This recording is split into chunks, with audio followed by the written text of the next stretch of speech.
চিকিৎসার বিল দিতে না পারায় নবজাতক বিক্রিতে চাপ দিয়েছে নীলফামারীর একটি ক্লিনিক। সত্যতা পাওয়ায় তাদের 1.5 লাখ টাকা জরিমানা করেছে জেলা প্রশাসন।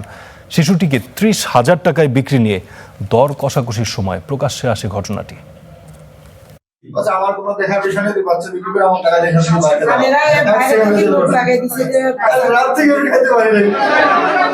এভাবেই চিকিৎসার বিল দিতে না পারায় সদ্যজাত শিশু বিক্রিতে চাপ দেওয়ার কথা জানাচ্ছিলেন এই দম্পতি।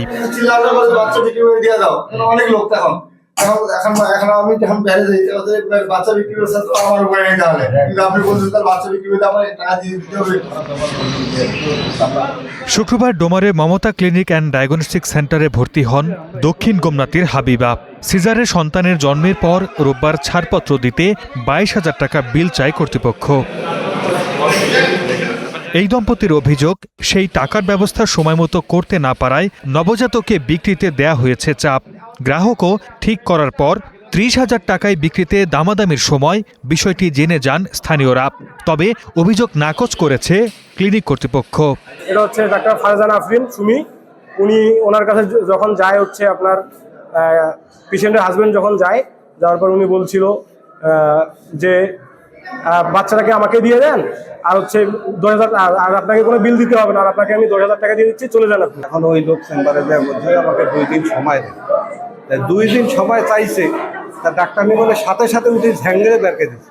আমার সাথে তো কোনো কথা হয় নাই, আমি আমার মতো রুগী দেখি, রুগীর সাথে কথা হয়, আমার মতো আমি চলে যাই। এখন কে এটা তো আমার সাথে তো বাচ্চা নিয়ে কোনো ডিল না। আমার সাথে সিজার হয়েছে, সিজারের টাকা দিবে, রুগী চলে যাবে। সবাই যেভাবে যায় সেভাবে যাবে।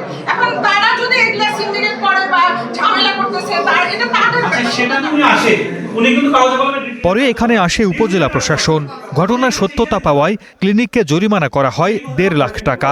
আমি ভোক্তা অধিকার সংরক্ষণ আইন অনুযায়ী হচ্ছে গিয়ে আমি দেখতে পেয়েছি এখানে হচ্ছে গিয়ে দায়িত্বহীনতা আছে, অবহেলা আছে, সব বিষয়ে আমি হচ্ছে গিয়ে তাদেরকে হচ্ছে 1.5 লক্ষ টাকা জরিমানা করেছি।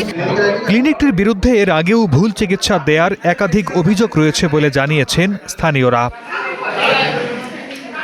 Desk report, star news.